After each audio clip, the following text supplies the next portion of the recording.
Please, can we confirm that we can hear me or we can see my screen? Can do that a thumbs up.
All right. So there's a number of us here already, and I would respect your time to begin. So welcome to the webinar. Essentially, we are looking at Nigeria's national AI strategy today, and like 70 something page documents. Um, a number of us might have read it before. Some of us might not have read it before.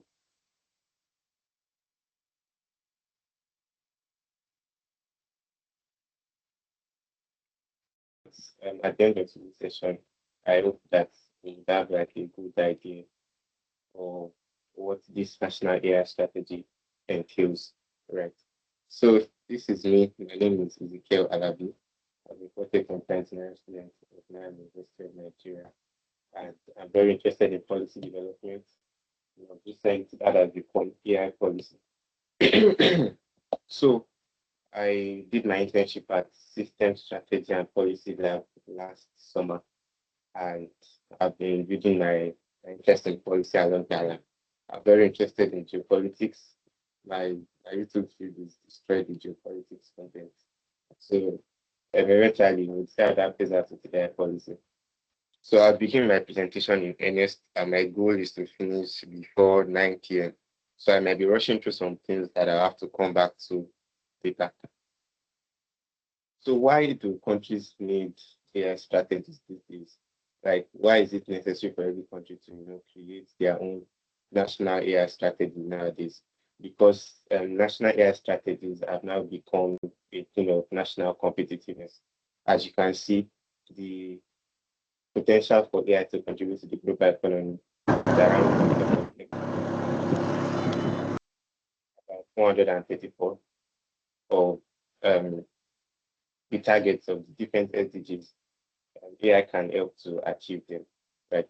So, and aside that, there's also economic competitiveness. If we know about, USA and China, there's a lot of power tussle in between them. And some of this is also along the lines of AI, right? So please, if at any point you can't hear me or you can't see my screen, you just unmute your mic and do let me know so I can rectify the issue. Also, AI speaks to security and sovereignty as AI systems start getting sophisticated. There's even something about this I'd like to mention. When many of us hear about AI in war, yeah, like maybe what comes to mind are humanoid robots on the ground shooting people. But like the currently the most fatal uses of AI don't even have to do with robots, right? That's to do with war strategy. Like I watched the documentary where I think they could predict the movement of the enemy by not even a documentary. I think for this Iran war. This is a Iran war that happened recently. I'm not sure that they were seeing how they were moving artillery from one point to another through satellite maps and all, and they could start predicting where the enemy's strengths and weaknesses were based on how they distributed their resources. So AI has also come to speak to security and sovereignty. If they hack your data system now, that becomes a big issue. And just hinting on that, data is now a very huge national asset because we know that data is the fuel for AI development. So when data is not available, you can't really train AI. If you want to implement AI in Nigeria, you need Nigerian data that you can train that AI on for it to be able to, start making inferences from the large body of data that you have.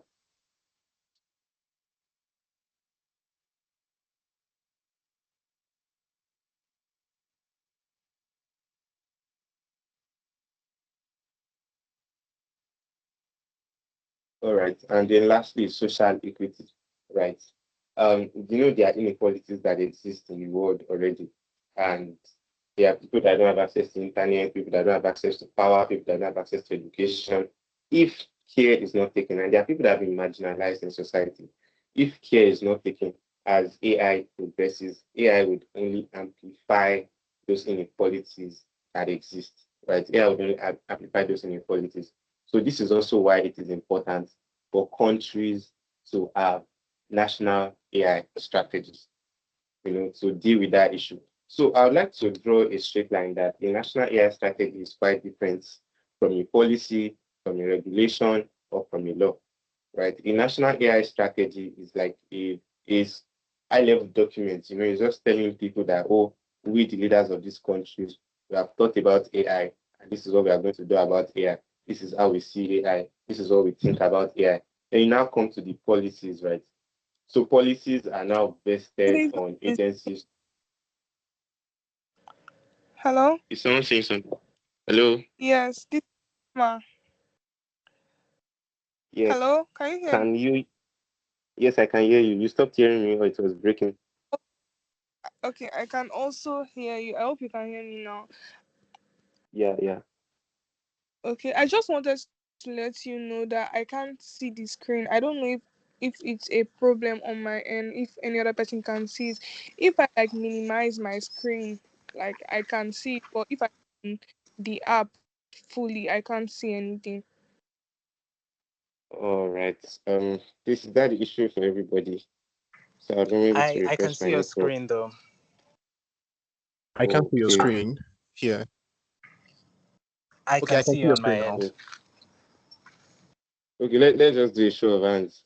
How many people can see my screen properly? Just raise your hand.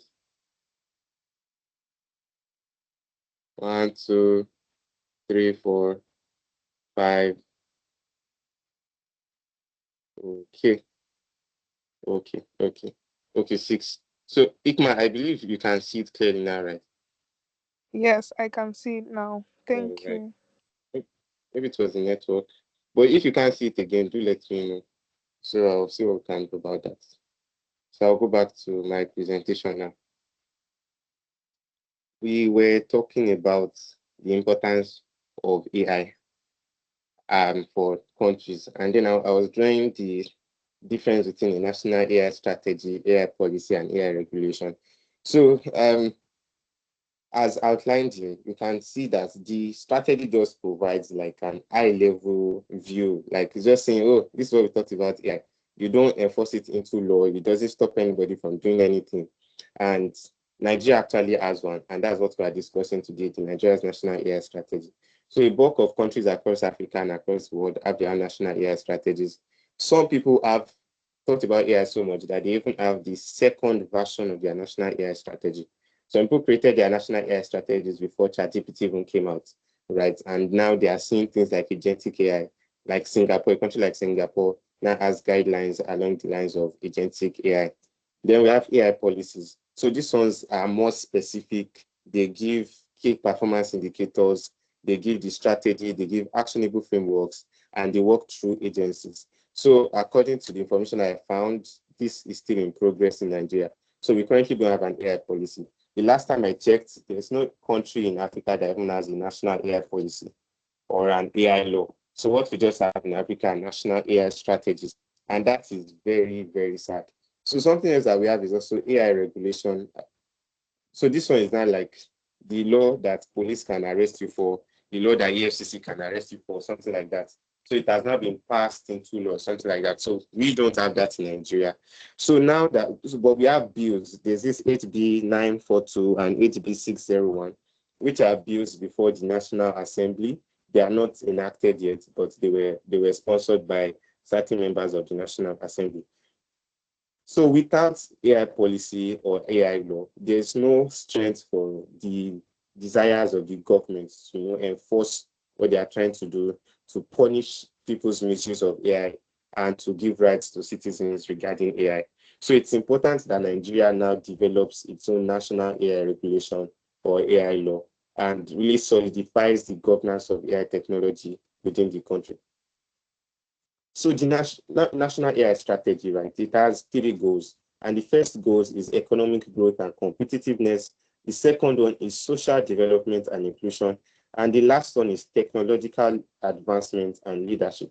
So the vision statement reads as follows: to be a global leader in AI, leveraging ethical and inclusive innovation, local talent, and strategic collaboration to drive sustainable development. Yes, the English sounds big. Essentially, it means that Nigeria has global AI aspirations. They want to be ethical about it. They want to reduce inequalities as they go about it. They want to use local talents and they want to collaborate with people and they want to do it sustainably so that, the world is a better place for people that are coming after us, right? So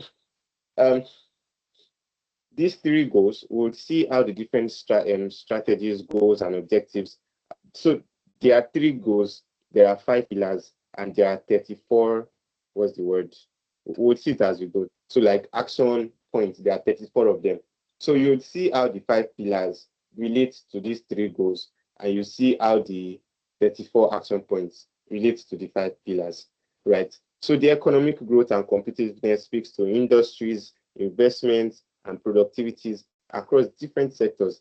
Social development speaks to things like agriculture, education, healthcare, poverty, inequality, and just making sure that nobody is left behind in how AI is improving our lives. And the implementation plan that was set for this was 2025 to 2029. So the document was released in 2025. So we are just kind of in the first to second year of its implementation right now. Then we have technological advancement, that's like research and development, positioning Nigeria in the global AI ecosystem. That's like sharing knowledge and all. So like I said, there are three goals that were set forth inside the document. There are 5 pillars under these three goals, and there are 34 strategies under these 5 pillars. So the first pillar is the foundational AI architecture. So I'll just brief through it, then we'll go in depth into each of them as we proceed. So that's the foundational AI infrastructure. That's the first pillar. Creating foundational AI infrastructure, things like data centers and high power computers. Then the second one speaks to world-class ecosystem, world-class AI ecosystem. That's like what an ecosystem is, like a self-sustaining organism and a self-sustaining environment of different organisms or individuals, right? So making that ecosystem world-class, that is producing world-class um, products. Then we have AI adoption and sector transformation. So this speaks to how AI is being implemented in different areas, like in technology, like we just saw earlier, like healthcare, agriculture, public service, and all. They will have responsible and ethical AI. So I should have given us like a brief breakdown of what responsible AI means, right? So how we have our own values as human beings, and AI tends to have a mind of its own. I was explaining earlier about inequality, and now that we want to make sure that nobody is being left behind. AI has the capacity to exacerbate inequalities and biases that already exist between human beings, whereas human beings have our own preferences. So when you train AI on a bulk of data sets, let me also use this example to describe why responsible and ethical AI is necessary. If you are in a ship, and let's say I usually use this analogy, you are moving, you intend to move from Lagos, from Lagos Beach or Lagos Bay to the East Coast in Washington, D.C. right? Like that's the trajectory you are trying to move in. And then when you were setting your course, you mistakenly deviated just by 1 degree, over the thousands of kilometers you are going to cover. By the time you move in that 1 degree error, you might find yourself around what's the name of this island? It's not Panama Island. But let's say you find yourself in South America, right? Find yourself maybe in Mexico or in Bahamas, you find yourself in somewhere else totally.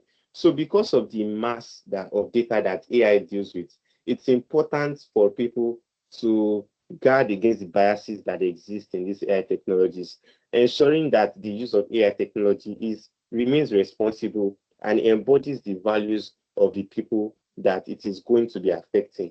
Then we have robust AI governance, right? So AI governance speaks to the vast world of charting the course of how AI moves. So this also speaks to regulations and laws. This speaks to the do's and don'ts in AI development and all. So I will be going deep into that. As we can see by the right-hand side, 6 strategies fall under pillar 1, 8 strategies fall under pillar 2, 8 strategies fall under pillar 3, 6 strategies fall under pillar 4, and 6 strategies fall under pillar 5. If you add it up, 6 plus 8, 14 plus 8, 22 plus 6, 28 plus 6, that is 34 strategies, right? So we are mapping the pillars to the goals, right? I believe this should have been on the left-hand side of the slides. Pillar 1, 2, and 3 speaks to economic growth. If I move my slide back to the 3 goals that were stated in the document, Pillar 1, 2, and 3 speak to the economic growth goal. Pillar 3 and 4 speak to social development, and Pillar 2, 4, and 5 speak to technological leadership. So now let's go more in depth into these different pillars. So I'll try to slow down and speak and really explain this, because it's like the meat of what we've come to discuss. This embodies everything that was explained inside the document, right? So we have pillar 1 and 2, which are infrastructure and this AI ecosystem. Infrastructure ecosystem are like the building framework for AI development.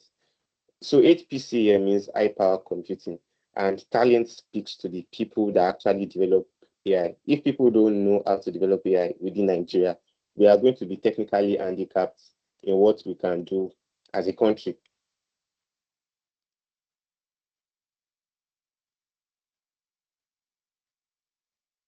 So I would jump ahead of myself to check some of these charts that we have here. Yeah. So this chart that we can see speaks to things like internet penetration, mobile penetration, download speed, broadband across the countries, cloud readiness, and all. So we can see that compared to the global average, Nigeria scores low on a number of these. And the reason why you see Nigeria score high on things like mobile penetration is probably because of the large population that Nigeria has. That's why you see Nigeria scoring high on some of these metrics.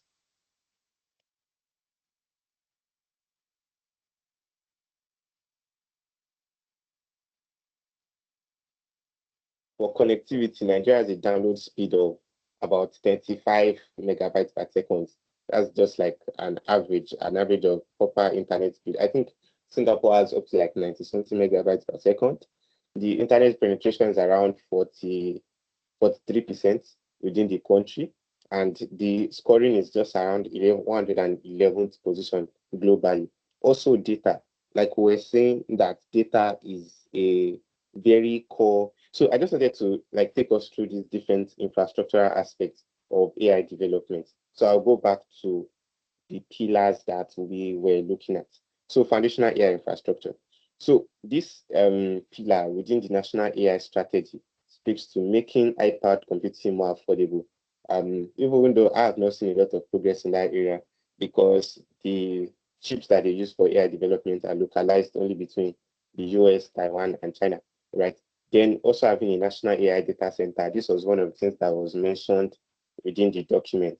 And making AI data centers green. So that's now the key strategy that speaks to green AI, right? Because we see that the development of data centers has a lot of environmental effects. If we go through the news, if we just read up a little bit, we would see that the advancement of big AI companies like Meta and OpenAI and the rest of them, as they are building data centers, the compute power is generates a lot of heat, like in real life, and it takes a lot of water to cool this these servers down, right? So you would find that many of the localities where these data centers are located, you'd find people complaining about water, you find people complaining about electricity because they sort of leverage the electricity bill across the people that are living in that area and the tariff goes up, right? Also, water becomes scarce, especially in areas where there's not a lot of fresh water because these air data centers are, and it's evaporative. So that means like the water is evaporating as they are using it up. So it also leads to a lot of water shortage. So we have to be able to like build AI data centers with renewable energy. This is a thing that we would find upcoming because I believe that we are getting into a phase in this world where in the next 10, 20 years, you would walk down your street and you'd find a data center, like an actual data center would be there. Not that you have to come to central area see a data center like Galaxy Backbone. Like people will be buying up masses of land close to rivers and all to build data centers within Nigeria.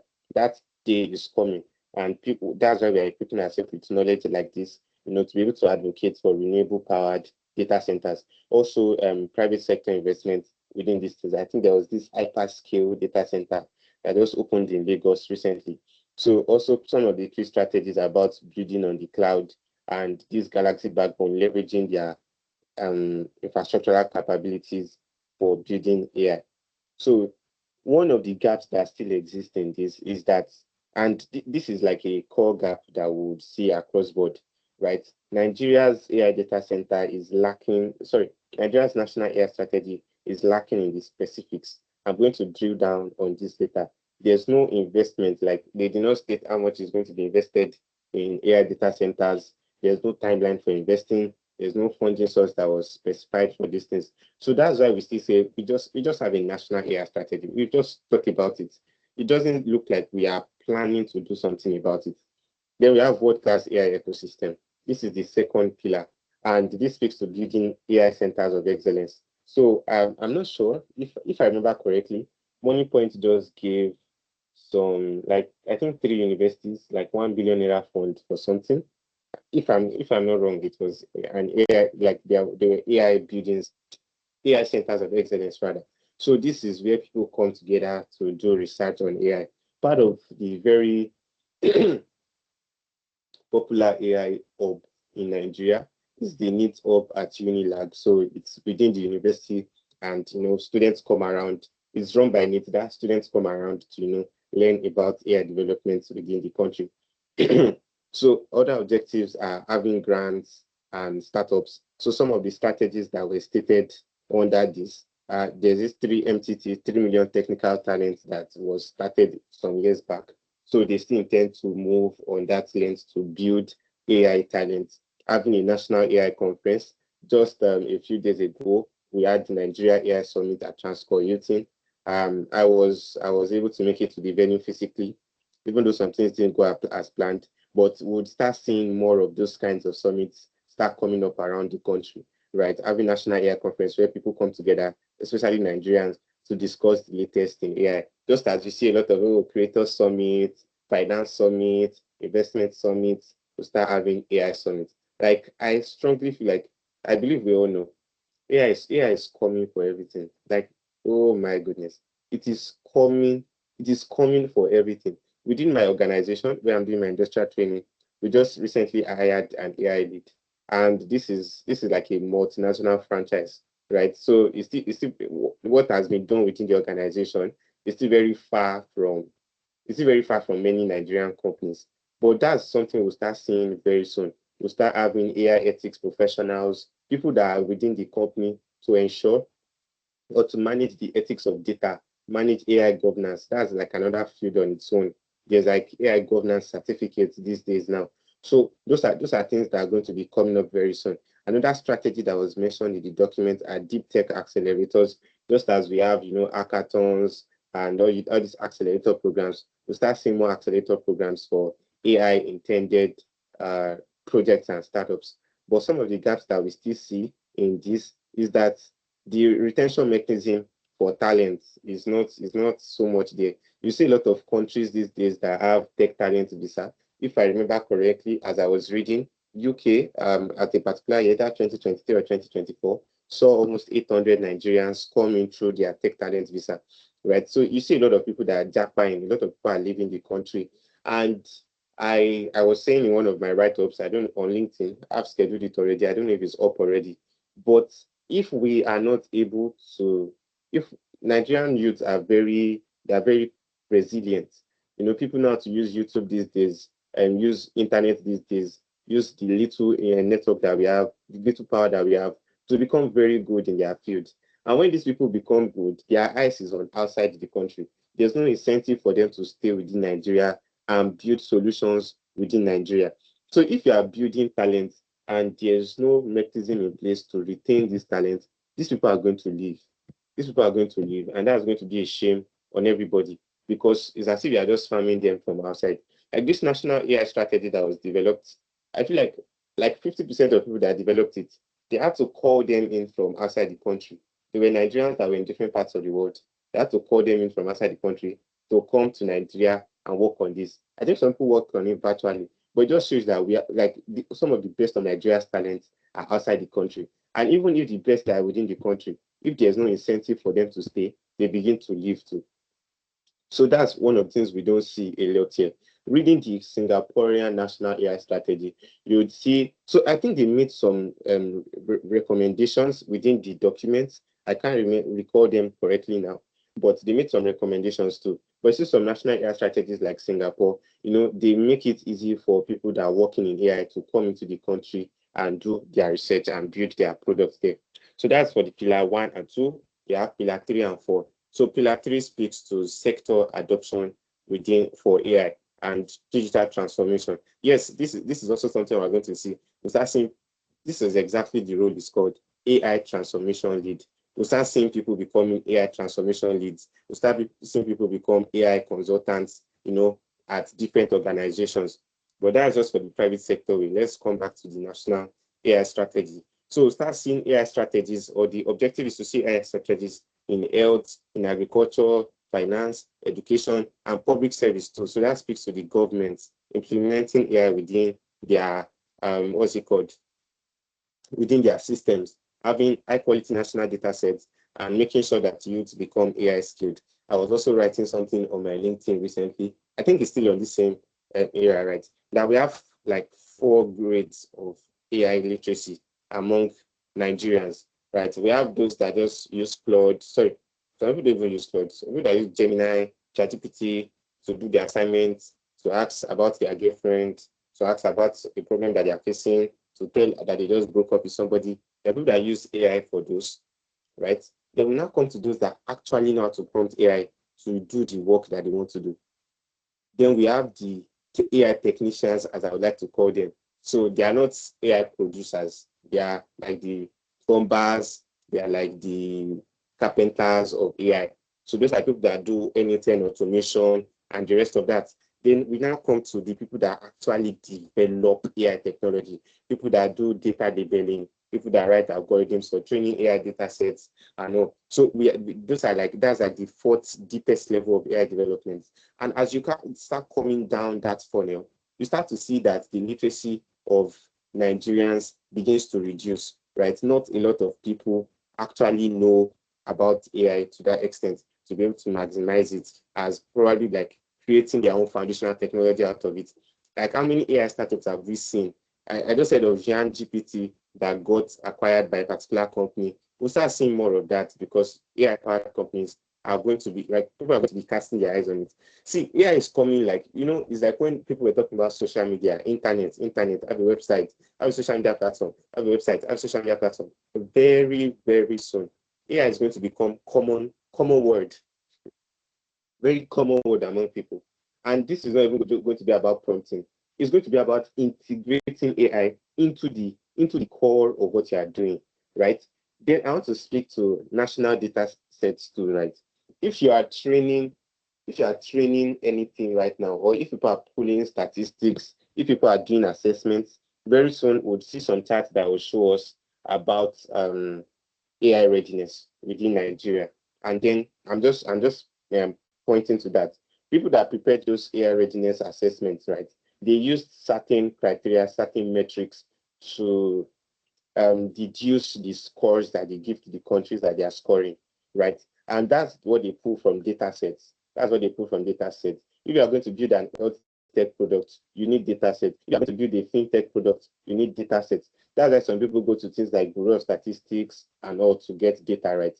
When a country is able to make its AI, its data standard for AI to digest, because AI requires a lot of data analysis, data preparation, data cleaning, to be able to work properly, right? When the what's it called? When countries are able to set global standards for how they keep their data, how they process their data, it becomes easy for AI to be integrated, to be implemented across board.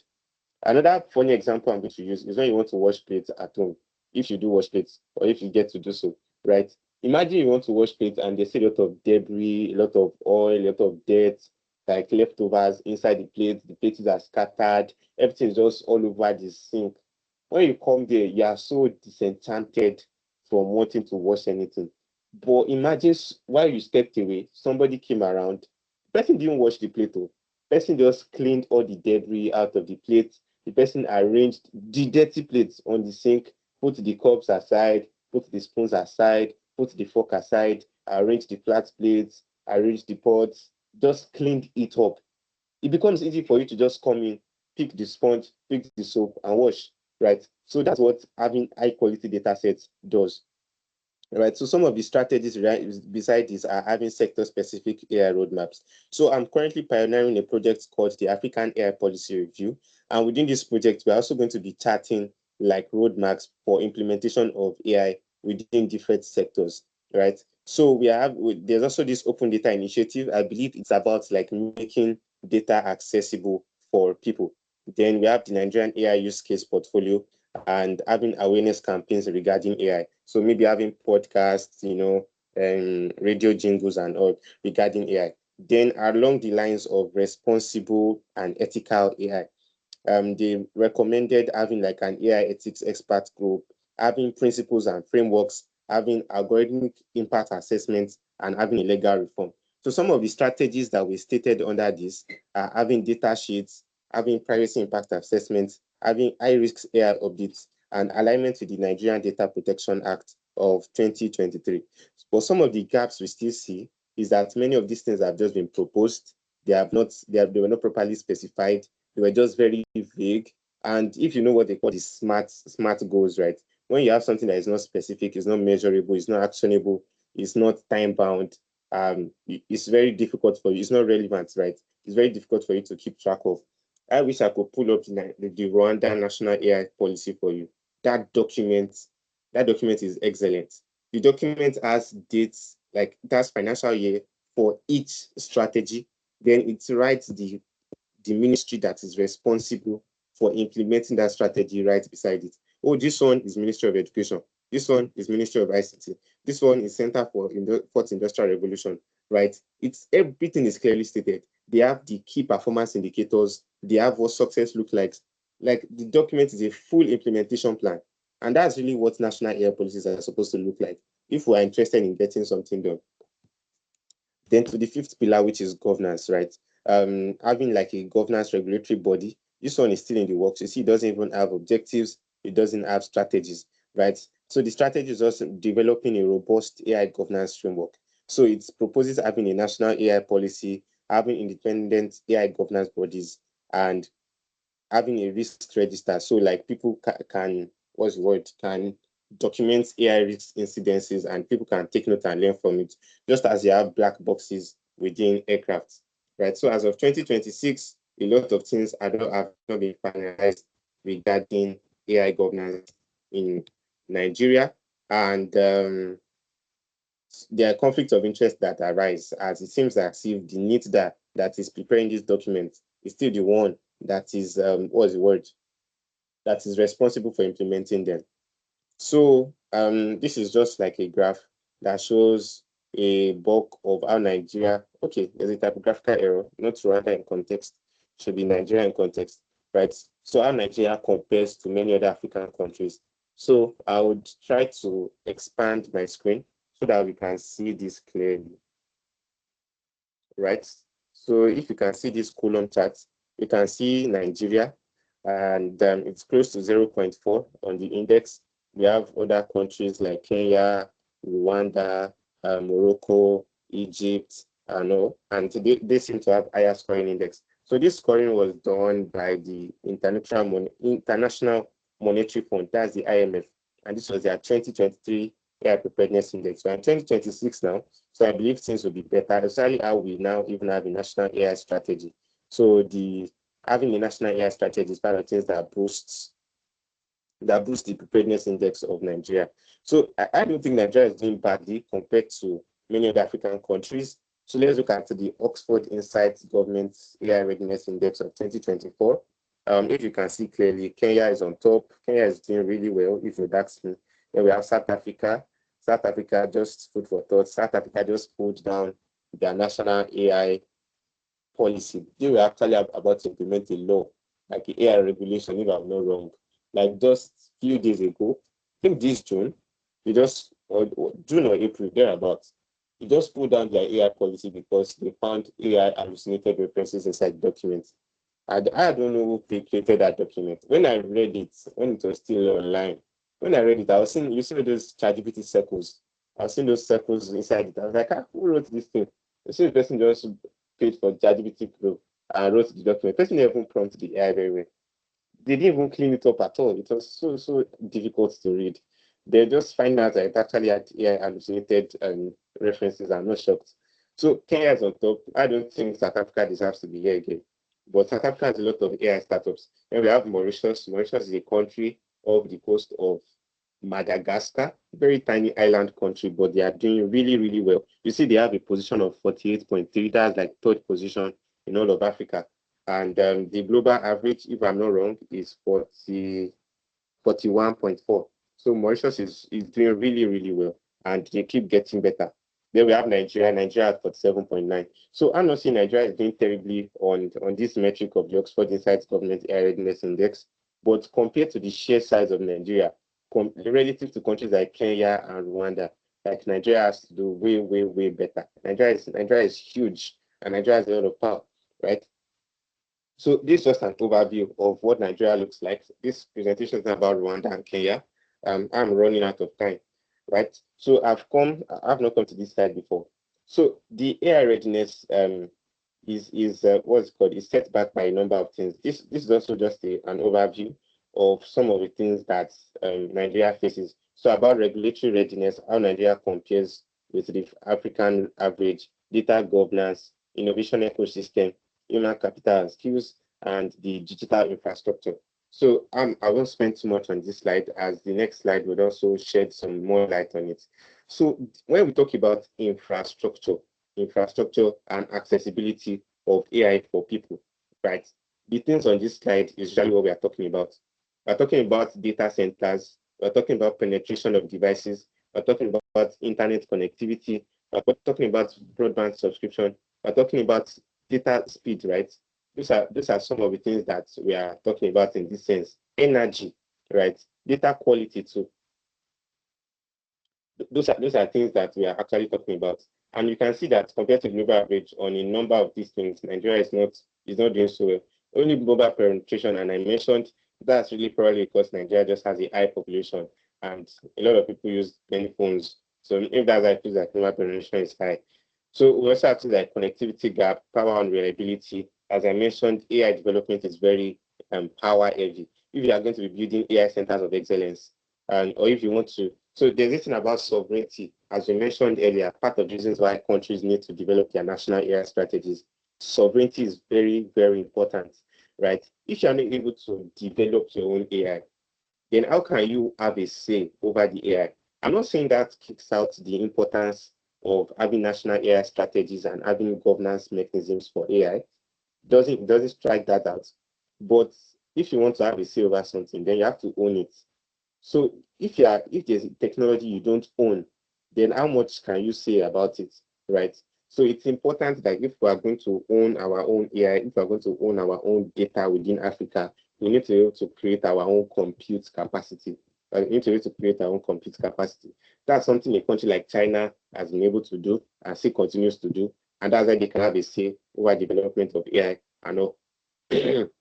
So to my next slide, this gives a brief overview of some of the risks that exist regarding AI and the position of some things that have been done regarding AI in Nigeria. I've spoken to a number of these things before. Yes, we have the Nigerian Data Protection Act. We have the National AI Strategy that we are currently discussing. We have the Code of Practice by NITDA that is that is still in draft. We have the AI Governance Regulatory Body that has not been constituted, and we have the AI Act that have not been enacted. There are still a lot of gaps, and AI governance in Nigeria is still in its very nascent stages. It's still very upcoming. So let's speak to some of the risks regarding AI. So there are economic risks, job displacement, labor market disruption, and digital divide. Some people don't even call it digital divide again. They call it the AI divide because the inequality that existed before digital came is now deteriorating as AI has come. Then we have AI ethical risks too, right? Algorithmic bias against gender. And let me just give us what this algorithmic bias looks like. And some of the biggest places where algorithmic bias comes into play is in job applications, right? When a role is predominantly male, like when you train data, maybe you are looking for chief operations officer, and then you are looking for the what's it called, information about chief operation officer. You are training that AI on how to scan for a good chief operation officer or chief operating officer, right? And then maybe you have 50,000 data sets. Then out of these 50,000 data sets, because of how life is, maybe men get these jobs more, right? Maybe like 45,000 of them are men, then 5,000 of them are women. When that AI, like I made an analogy about a small change in degree. When that AI now begins to scan people's CV, somewhere within it there is a bias that it is men that are better for this job. So it's now what's it called? It escalates that bias that was already inside the data, right, against women in that sense. There's also bias against ethnicity. When you have trained the AI that these are the kind of people that are criminals, somewhere, somehow, it begins to flag anybody from that ethnicity as a criminal. So these are ethical risks that exist in AI. We also have privacy breaches. Then we have societal risks, deep fakes and misinformation. Day by day by day by day by day, generative AI tools are getting better. They are getting better. And in the light of this, it becomes even very difficult to tell which is fake and which is real, right? So these are societal risks that come in.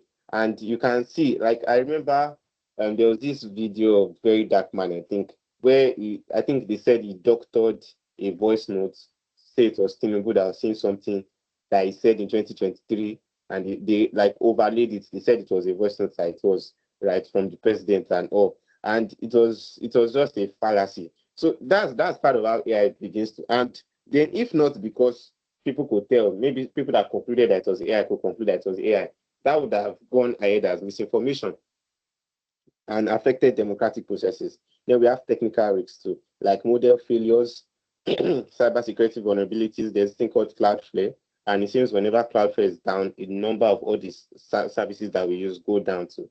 Then we have sovereignty risks too, data colonialism, dependence on foreign AI infrastructure and models.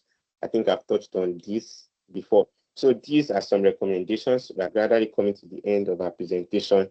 Now open the floor for questions. The first is that there should be an AI governance body in place by the president, just as they use executive orders. They should constitute an AI governance body. They should they should increase the what's the word? I'm going to use the word, but I'm not sure if it's correct. Implementativity, how implementable the national AI strategy is, right? There should be timelines, there should be KPIs, there should be responsible agencies, and these agencies that are responsible, if they need to be created, they should be created, right? So I think a particular country, Rwanda, Rwanda just created their national AI department, something like that. Like the sole goal of that body is for AI, right? So those are bodies that we need to see. Nigeria has Center for Artificial Intelligence and Robotics, but those ones are still coming up. Then we have securing AI R&D fund, ensuring that GDP. So when people want to talk about the focus of a country, they look at percentage of their GDP or budget that is pushed towards a particular thing, right? So targeting 0.5% of their GDP towards research and development by 2030, fast tracking the development of high-powered computing infrastructure in Nigeria, and creating a national AI Act. Like now, if someone creates like all these only things they do with Grok, very nasty stuff people do with Grok these days. Very nasty stuff people do with videos these days and AI tools and all. Many of these things don't yet have very solid regulatory, what's it called? Everything, some of this is still sitting under the shadow of or the umbrella of the National Data Protection Act. And yeah, as AI technology keeps evolving, regulation is always behind the technology, of course, very slowly catches up with technology, right? But it's important that Nigeria now implement their own National AI Act. We have the EU AI Act and a number of other countries that have implemented their AI Act, acting as a regulatory body for risk classification and talent retention. So I've gradually come to the end of my presentation. Thank you very much. You might be wondering why I'm talking about AI and I'm using forest picture, green picture. That's very intentional by me because I strongly believe that as much as this technology feels very out of touch with humanity, feels like alien technology, feels very what's the word? Like it feels very abstract, right? I believe that the core things that would matter are, are the real us, the things that have made us human from thus far until now. That's what will still um keep us being ourselves, right? Even if everything becomes automated, right, would not stop being human beings, right? So that's just staying grounded in that. So thank you very much. I've come to the end of my presentations. If you have any question, kindly unmute your mic and speak.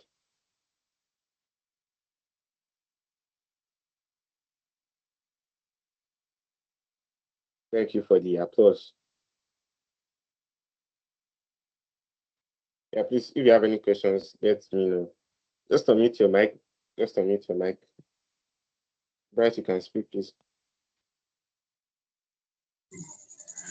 Okay. Good evening. Good evening. I have a question concerning. I have a question concerning data. Yes, I did not want to speak about HPCs. I did not want to speak about um what was again HPCs, infrastructure, and other things. I really wanted to be particular about data. I think data is something that is is easily made. I mean, by the special bodies in charge. I mean, some bodies like I think the Nigerian something that has to do with, let's say for example, statistics. Those people who calculate the inflation rate, people who do population census, people who carry out all these kind of activities. I just want to be clear. When we are training or when we finally have our HPCs and all this infrastructure, how do we what is there a plan on how to get not just data but like high quality data that would that will be how do I put it, that would be used to train these models or these AI tools or whatsoever they are called? I mean, will there be, how do we get, is there a plan on how to get this data from we, the Nigerians over here? That's my question. All right, Bright. If I heard you correctly, you asked around like how do we ensure that there's high quality data needed for training AI? Um, was that a question? Can I give you a thumbs up if I articulated correctly? That was part of my question, but you can answer that, sir. Okay, so I would answer this first part, then you let me know if I've not done justice to the question so I can expatiate further. So part of the issues or roadblocks that we face in Nigeria is that a lot of our processes are manual. Like even in my office, as large as it looks like, a lot of things are still done via paper. And when information or when materials are not digital, it's very difficult to train AI with them, right? And it's not even a matter of it being digital now, being in a format that AI can use, right? If documents are just inside PDFs, now you have to use OCR to read it. But if something is an Excel sheet, right, or like a format that is easier to read, a Word document, right? It's easier for the AI to digest things like that. If numbers are well said, columns are well said, things like that. So if we are going to make data more accessible for AI training and AI development, two things have to happen. The first is that we actually have to digitize the data that we have. Then secondly, AI developers have to expatiate on what quality data or clean data looks like. So at least before people need this data, before people get to clean this data, the data is in a suitable form for ingesting into AI for training. So that would be like this called global data quality standards. So having those standards set in place that every organization knows that these are the standards we must take to aggregate our data if we are looking to integrate AI in the future. So they kind of organize all their stuff along that line. So yeah, those are two things I believe we can do to make AI more accessible for make data more accessible for AI. You can let me know if there's any clarification and you move on to. Okay, so yes, I really wanted to know that, but also I wanted to ask, is there a plan? What like was any of this plan included inside Oh, the AI strategy? nah, nah. They just spoke about, like, it was even a gap I found about the need of having clean data for usage for training AI. But I don't remember finding a plan around that. But we have this open data initiative that will make data accessible, but it doesn't mean that the data is suitable for training.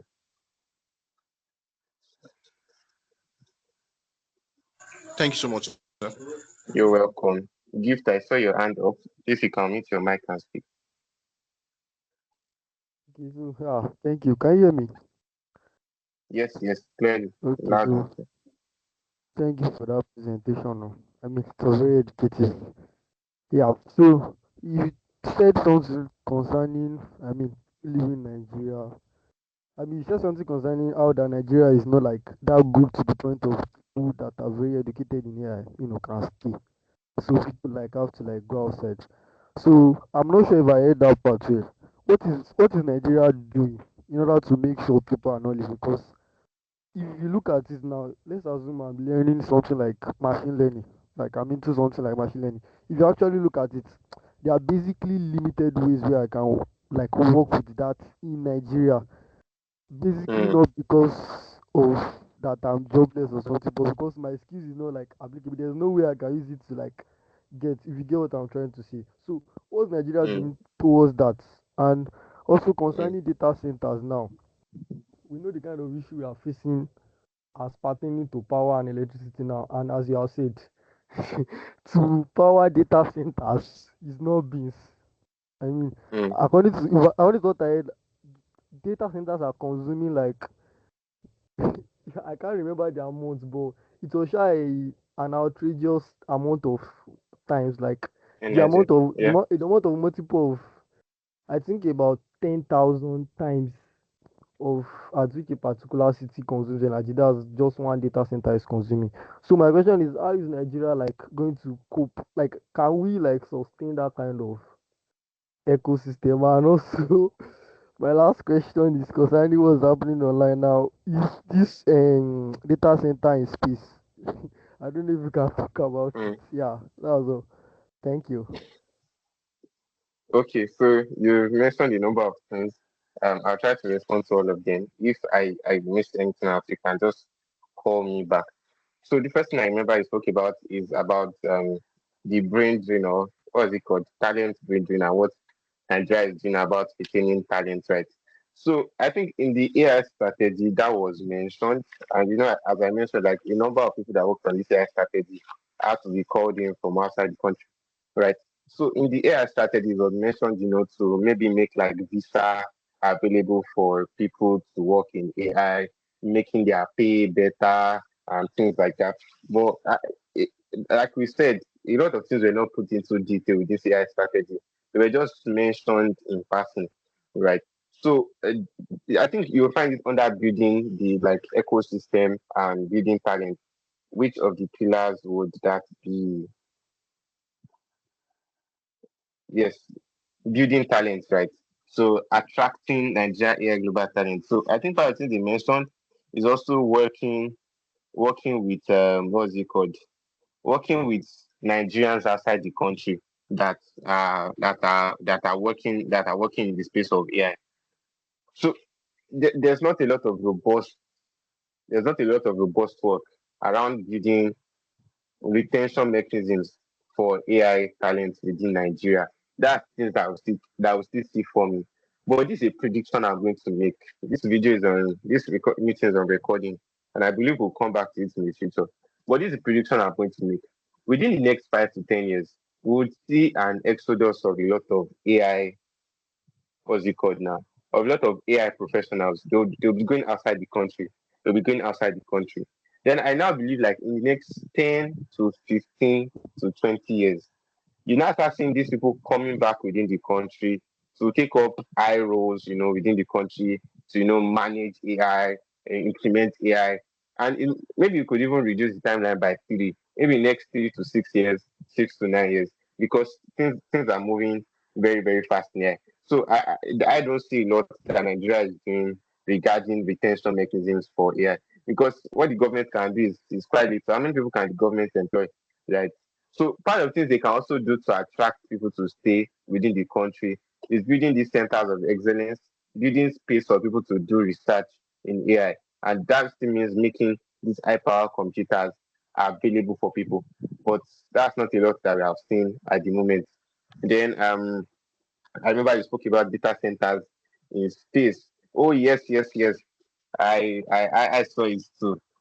These things with SpaceX and shooting data centers in space, that there's no land to build data centers again. Ha ha ha ha ha. So according to what I found or what I learned, uh let me just give us a brief breakdown. By the way, we've come to the end of the presentation. Just trying to engage with us, right? So according to what I learned, according to a documentary I watched, right, for data centers to be in space, space is vacuum, and when there's vacuum, you can't transfer it. It becomes like an insulator of whatever you put there, right? So it needs to radiate the heat out. So and then because of the amount of heat that data centers are going to produce, they need to radiate a large amount of it. Like they need a large radiator, and that's a lot of mass to carry into space. So now the question comes to, how can you even move something like this into space in the first place, right? So that's when SpaceX now comes in with their different rockets that can now move things into space and all. And Elon Musk has now become a trillionaire and all. So I still say like the feasibility of it is still not very clear, but um, I believe if we'll get to a point, which I believe is not far fetched at all, if we'll get to a point where people start living in space, not even living on the moon now, but like just be orbiting around the Earth, if we are going to get to that point, then I think having data centers in space should not be far fetched. I strongly believe it's something that can happen. It's not beyond the reach of mankind, right? So they'll figure it out. I believe you'll find a way around it. But yeah, but that would also which life exists in space. My ideas around that are not fully formed yet, but I think it's very possible, and it's probably reduce the what's it called? It reduce the stress on natural resources for running data centers. Just as we see that they have Starlink satellites that are floating around there. Yes, did I miss anything that you spoke to that or I have not responded to? Yeah, I think you touched everything except that I was asking, seeing the amount of energy required to, I mean, run a data center. Is it possible to have one in Nigeria? That's what I was. Okay, okay, okay. Hmm, that's an interesting question. So I come from an analytical perspective. If it's about like power, right? It's about power. I believe they could reach a truce with what's it called? They could reach a truce with the power holding companies. Like very big organizations have their have like agreements with these power holding companies to get some level of power.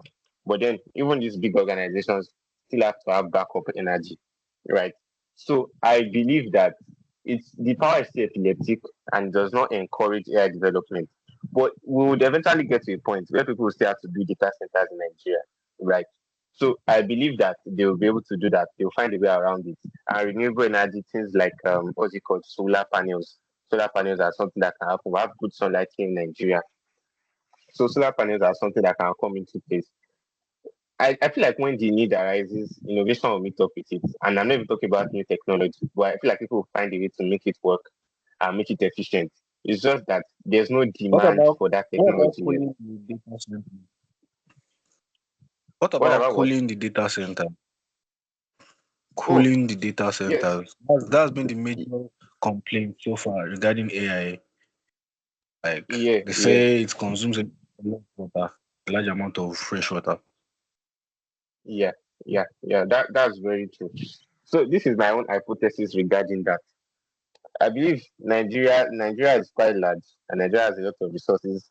So compared to areas like those, what's it called, American villages in quotes, which are literally close to urban cities here in Nigeria, compared to areas like that, I feel like a lot of natural resources in Nigeria, things like fresh water, have not been stretched so much for that to start becoming like a cogent problem within Nigeria.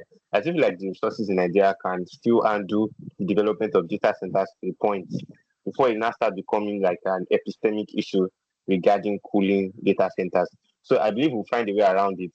There's an extent to which you can stretch, but I think we're still very far away from our limits when it comes to building data centers in Nigeria.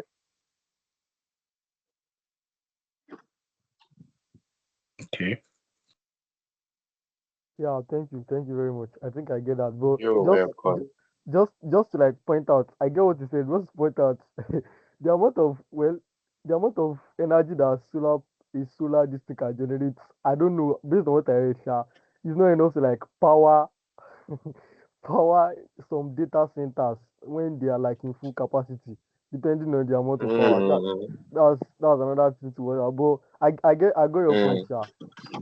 No, mm. no problem. Okay. When the demand comes, we'll find a way Yeah, to pay for but that. that makes a lot of sense. That makes a lot of sense. But I heard of this hyperscale data center in Lagos.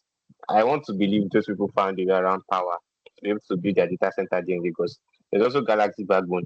So they might be able to get the power, but maybe it won't be affordable, like it might be very costly. But yes, they'll find a way around it. Exactly. Um the floor is open. The floor is open as we close. Very, very interactive session. Any questions, contributions? Um the floor is still open. Please feel free to ask a question.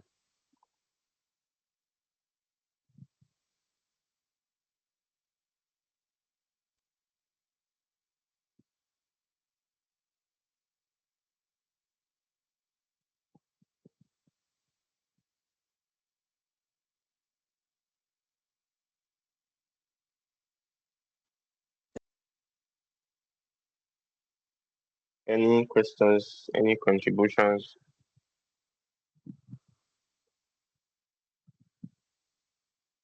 All right, so just about a minute, we'll be closing the meeting. Going to be wrapping up the call now. If you have any questions, feel free to interrupt me. Thank you very much for making out time to be here out of the many number of people that signed up to be here. Thank you for joining the session. Thank you for engaging interactively. We really appreciate it. I hope you have learned a thing or two. I hope you can go on your LinkedIn timeline, on your WhatsApp timeline, and share a thing or two. And if you can do something for me, please on the group chat, can you just drop like your brief feedback on the session. I would also be sending out a feedback form, just to get your take on what was being shared, right? So be sending a feedback form in a few minutes. Please do well to fill it. Looking forward to your feedback on the group chat so people can read it, because we'll be having more of these sessions, and would appreciate if you can spare your time. I believe you have learned a lot. I have also learned too from sharing this with you and starting to come and present to you. Thank you very much, guys. Have a good night. You too. Yup.